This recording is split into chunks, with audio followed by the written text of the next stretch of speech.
What's up, ladies and gentlemen? My name's Seth, and we are back again with some more Trove, and today we're going to be talking about the Shadows Eve 2018 event.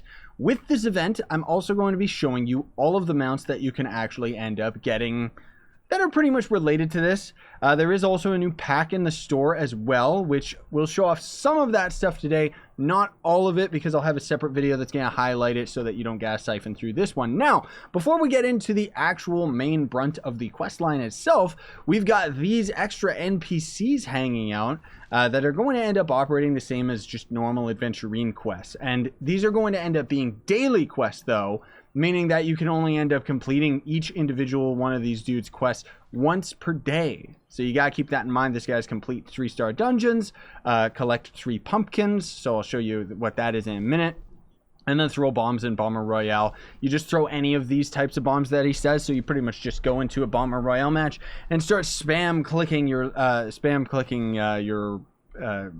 you know, rubber bombs, right? And then there's going to be these crafting tables, which I'll show you what these video effects blocks look like. They're pretty expensive, but at least they don't cost crystal, right? And then there's going to end up being all of these, which are the loot boxes, including these bad boys right here, which are gotten for shadowy seals. Now, shadowy seals are pretty much going to be the only reward that we're actually getting out of this entire quest line. So keep that in mind. You're not getting anything fancy out of doing the quest line itself. You're just getting the coins, of which you can end up spending on you know, the stuff that you get out of those boxes, which I can show you some of it.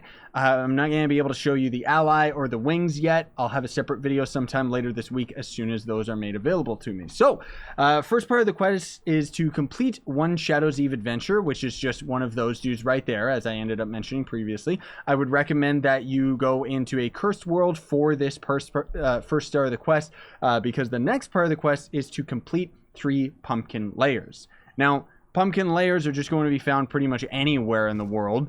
It doesn't really matter. You are going to end up getting more candy corn out of pumpkin layers in higher Uber worlds, though. So essentially, this is going to end up being, I won't say it's a pumpkin layer, but you see I actually got one of my dailies out of the way. This is going to end up being kind of a pumpkin. Do I keep saying popcorn? Pumpkin, kind of like a plant layer. So this is kind of the exact same as the sunlight bulb layers that you'll see in the, you know, plain biomes, like the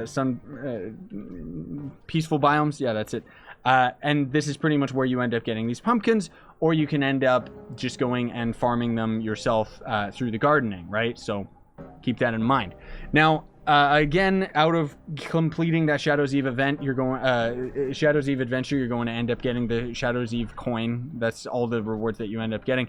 But if you can, the higher the Uber world, the better for shadow layers, because shadow layers are just going to be a dungeon, you know, essentially just pumpkin dungeons that show up in all the different biomes. It's going to be completely random where they end up showing up. But when you complete them, destroy the chest, because the chest itself is going to end up dropping candy corn. And we actually got really, really lucky, because here's a dungeon right here. So I'll let you guys explore it yourselves, but usually there's going to end up being a portal by the entrance. You take it to the top, and then you go through the layer. But we're just going to end up bombing our way in, just so I can kind of show you this. I hope that my pirate captain's actually strong enough to do this. Somebody else already completed this. He destroyed the chest, and we got 4 candy corn. So you get 4 candy corn out of U9, and you end up getting less and less for the lesser Uber worlds. I think I'm not exactly sure what you get from U6, honestly, because all I do is go to U9. But it is less candy corn per, right? The other thing, too, is I'm pretty sure that it's either any dungeon right now or just ones related to the cursed biome. But there is a very small chance that when you end up completing a dungeon, Toadstrom is going to end up spawning. So it's kind of like a mini boss.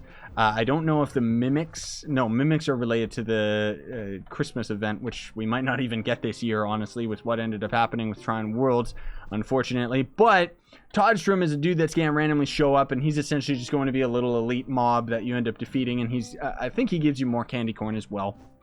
So then, for the third part of the quest line, sorry, I digressed. We're going to have to collect 50 pumpkins. This quest line kind of sucks because it's got a lot of back and forth. So essentially, you just go into another world again and try to find another pumpkin layer so that you can end up getting the pumpkins out of it. And then the next part of the quest line is to collect 5 candy corn. So Now, again, you're going to have to go back to finding a pumpkin dungeon just so that you can end up getting the candy corn. And of course, you have to collect 5, right? You couldn't just complete 1 dungeon in U9. You gotta complete at least 2 of them in order to end up getting the candy corn for that part. And then with your coins that you've gotten from the quest line, you're going to have to craft a nightmare mystery box. So if you come over here, that's just going to end up being the loot boxes right here, and it's going to be this bad boy right here. So they actually tell you very specifically what the rare items you can get out of these boxes, which is really nice, because they used to have like a whole bunch of these different boxes for some dumb reason, but thankfully they dumbed it down to just being just this one and now this other one for some strange reason. But these boxes cost candy corn. So you essentially end up not spending the coins, you spend the candy corn that you just got. Excuse what I said 2 seconds ago. But out of these boxes, you can end up getting Samantha as well as Samantha. So I'll show those off in a second as I end up kind of getting them all set up here. But then you also have to complete 50 1-star dungeons. You're going to want to go to a novice world for this. It's pretty disgusting, though. It takes a lot of time. And then after that, you're going to have to kill 100 skeletons. Now, this is actually very specific. It's not just any skeletons. Go to a cursed biome. So open up your cursed world. And then the way that Trove generates mobs is kind of in chunks. So think like Minecraft, where you got like a chunk of a world and stuff like that, right? So essentially, even though we have like this one cursed biome right here that we're in on the chunk on the map, you can kind of see a prime example. See that medieval highlands on the right? That's one chunk as far as Trove is concerned, right? So this chunk right here we generated with the right enemies, which is going to be these naked skeletons. So you just go around the area and kill them and stuff like that. But you can see right here, we're actually about to go into the next chunk of the cursed biome. And thus it's actually generating different enemy type. So you got to try and find the chunk. I know I'm saying that a lot and it's a really ugly word. You gotta find the right one that ends up generating these guys in the biome. So hopefully that makes sense to you guys. Basically what I'm saying is if you go one biome over and then you notice that you're generating these guys instead that have armor, or the Viking skeletons, just skip right through it until you end up seeing these enemies generate, because the enemies end up generating on a chunk by chunk basis. So you're looking for just those normal naked skeletons, not the other dudes. And then you have to defeat a Draco Lich, which, embarrassingly enough, I always misunderstand what that enemy is. And I always think that it's an enemy related to the volcanic biome, but in fact, it's actually related to the permafrost.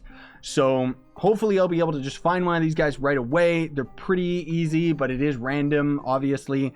Unfortunately, I've been really pressed on time, so I don't have like extra footage of all this stuff.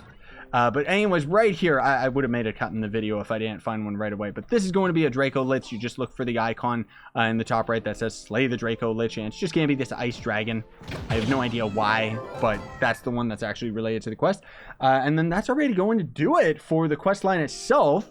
So then you end up getting the Shadowy Seals, which I'll show you all the different items that you can end up getting out of these. I do like that they ended up kind of incorporating this whole use these boxes to get everything out of the event. What I don't like, though, is that unlike a game like MapleStory, and I know I've been talking about MapleStory a lot, but what MapleStory has for their coins is they'll just have a coin that you can use all year round and into next year, so you can just save them up. As opposed to Trove has kind of this weird obsession where they're constantly introducing these new items. So essentially, like, there's these wings that cost this new coin. So I have no distinct advantage over other players in order to end up getting this stuff. And, you know, all these other items obviously are going to end up being just related to the candy corn and pumpkins. So get into gardening and get to grinding, because it's pretty difficult to get all of them within the short amount of time that we're going to end up having this event out, which I think the event is out for 2 weeks, you know, so at least there's that. But then we're going to have these new wings that we can get for 25 of these coins, which we can only, essentially now I can only get 3 of these coins a day, which kind of sucks because they're really time gated. And then there's going to be this stupid little ally, which again, I'm not going to show you guys these until I have them, and then I'll have a separate video showing it. But the Skelly treasure boxes are kind of nice, because If you don't want to actually go for mastery, what these are going to give you is Bound Brilliance, which it kind of sucks that it gives you Bound Brilliance. It should just give you a gem augmenting item. Dragon Coins, and a rare chance at Dragonite or Metamatter. Get that Metamatter out of there, devs. I would say if the devs are still even around on this game, but there's probably only like 5 people working on this game right now that Game & Go has it. But seriously, Metamatter is just like such a useless resource. It's good if you're going for Geode, don't get me wrong, but most people aren't. But these Nightmare Mystery Boxes are going to be able to drop Samantha, which is pretty much the exact same as Prowling Shadow. And I like it. It was one of my favorite allies back in the day just because it's a little black cat and it's adorable. But what Samantha's going to do is give you 3 jump, 13 superstition, which is a joke stat. It doesn't do anything. And then the 2.2% health each time you end up damaging an enemy. So same as Prowling, but you're going to get extra jump instead of movement speed, right? And then the Samantha, which I ended up actually just putting on my Rev, is going to be a bigger version of the ally, but just as a mount itself. And for some strange reason, has a witch's hat. I honestly probably would have preferred it to just be a solid black cat, just the same as the ally. But it's not like it's bad, you know. And anyways, those are going to end up being random chance, so good luck with that. And then there's going to be the Spirited Broomstick right here, which you can see already, like, pretty expensive considering what it is. You know, that's a lot of Bleach Bone, that's a lot of Enchanted Wood, that's a lot of pumpkins. Like, seriously, you gotta grind so many dungeons, or just plant it yourselves if you are into the gardening. But it's just going to be this right here. Unfortunately, the character doesn't actually ride the broomstick. I wish that we would. It would have been really cool. But instead, it's a surfboard. Also, it does not fly, which is really, really weird. And then we've got the Hyperactive Haunt, which is just going to be a bouncing mount. It is kind of cute, though. I do like it. It reminds me of the ghost from Pac-Man. So it's not bad. It's not awful, you know. And then we've also got the bouncing black bat. This one is absolutely disgusting because it's just like a fat, stupid bat. Like, look at him. He's so gross. He's like... I don't even know how he gets around. Like, he's such an idiot. It's like he got into a bag of Doritos and he just couldn't help himself to stop. Then we've got the mobile mummy, which this thing's disgusting. Like, seriously. I mean, I guess at least it's not all one color, but it's just like 3 colors, and it's kind of gross. And it doesn't really make sense because there's no enemies like this in the entire game. I think it would be cool if we had mummy-themed enemies in like the desert biome. Instead of all the cowboys and stuff, it should actually be more related to mummies, which I know there's some enemies that are kind of mummy-themed, but not really. And then we got the Smashing Pumpkin, which you can see this was one of the earlier items that was added into the game like years and years and years ago. And thus it's super duper cheap compared to all of the other items. But it's essentially just going to end up being a bouncing pumpkin, which it's pretty cool that it's pretty much the same as this little house right here. Which this house right here is actually a framework that you can get. So I'll show you guys all of that stuff as well. Then there's the Sugar Rusher. So that's just going to be a candy corn mount. Thus it costs a lot of candy corns. Another bouncing mount. Very, very lazy that these mounts are all just bouncy mounts. This one actually doesn't even look like candy corn as a mount. Like, it's kind of disgusting. It just, I don't know. I've never liked the bouncing mounts in this game, dude, honestly. The pumpkin box is going to be a mag rider, actually. And it's not bad. You're going to want to try and get all these things if you can, folks, just as a mastery farmer. Because there has been talk, at least when the Trove devs ended up going out, because a lot of them ended up getting laid off. We don't know what's going to happen with Trove in the future. This might honestly be the last Shadow's Eve event. So get to getting all this stuff as soon as you can, because we don't know. We don't know what's going to happen. It's all kind of up in the air whether or not we're even going to end up getting U10, right? Like, seriously. So then there's going to be the Draco Lantern Dragon Egg. So this is pretty expensive. Kind of cheap for an egg, though. But this is the dragon itself. Very, very cool. I like when this guy got added. And he himself is going to end up costing even more resources, including dragon coins, when you end up trying to actually finish this guy. If I'm not mistaken, there should be a store pack where you can actually just buy the dragon outright, as well as a couple other things. There's a couple other costume packs that are available as well, which I have videos on all of these packs years ago, so search them up on my channel. because these packs don't actually show up in my own personal store, I don't know what the items are anymore. I don't know what shows up for everybody, so I can't make appropriate updated videos that show all these things. So you're just gonna have to go through my older videos. Well, fortunate or unfortunate, just search the channel. But I love the video effects of this thing. It's absolutely beautiful. And then there's going to end up being the Uncanny Coffin. So this is right here, as well as you get a sneak peek at one of the new store pack costumes for the Tomb Raiser, which I'll show that off in a bit more detail. This mount does glide. The fire on the back is absolutely disgusting, really out of place and doesn't even fit. The coffin itself, I think, would have been cooler if it was just the coffin itself and had some video effects behind it that wasn't just a rocket reskin. It would have also been nice if this thing doubled as a mag rider, which it does not. And then there's going to end up being the colossal I don't even know what it's called, but this thing's super expensive. It operates the exact same as a dragon, but unfortunately is not a dragon, so you're not going to end up gaining any stats out of it. It's so cool too, like as a mount, but I really wish that they would have gone the extra mile of making an actual bat mount that would have just been flying as its idle animation instead of just a four-legged dragon reskin, you know, which is probably why it's called the Cryoparaton or whatever they call it, right? So anyways, there's still the wings and the ally that we won't get to see yet. I'll show you what these look like, the Haunted House attraction and the Pumpkin Parlor. This is going to be the Pumpkin Parlor right here. It's just a framework that you throw into your club world. And then the Hub House is going to end up being this one right here. Of course, they are going to be completely empty when you end up throwing them down into your club world. But I will show you the video effects blocks before we end up calling this video, because they're actually really, really cool. And unfortunately, I think that they're actually timed too. So you might want to invest in, whoopsie daisy. You might want to invest in the blocks while you can, because I don't think that you can craft them outside of Halloween, like outside the Shadows Eve event. There might be a crafting table in the Novice Hut, but I'll have to double check that. See, here's the house right here, so it's completely empty inside. And then here's this thing right here, which I actually really like the fact that we can plop this down, because it's really easy to get a club world in theme with all the Halloween stuff, which we haven't really gotten our club in theme on PC. And then here's the video effects block. So we got these bats right here, which is really, really cool.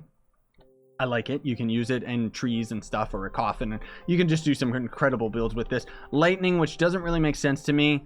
I guess it's kind of a Frankenstein thing. I don't think, yeah, no matter what, the video effects is always going to be coming up the same way. So you're always going to have to be lightning going into something that way rather than something on the side. And then you see here, I kind of experimented and tried this out. I actually did all this during a stream, which should show up later today, if I'm not mistaken. I'd have to check my schedule to upload. But either way, these are just eyes that show up, and I actually really like these. And then even more than that, I really like the ghost, dude. Like, it's actually really, really cool video effects blocks. And it's nice that they don't cost crystals, so we can actually use them, you know? They're fairly expensive in the form of the actual items that you go for, but I like it, dude. Really cool stuff.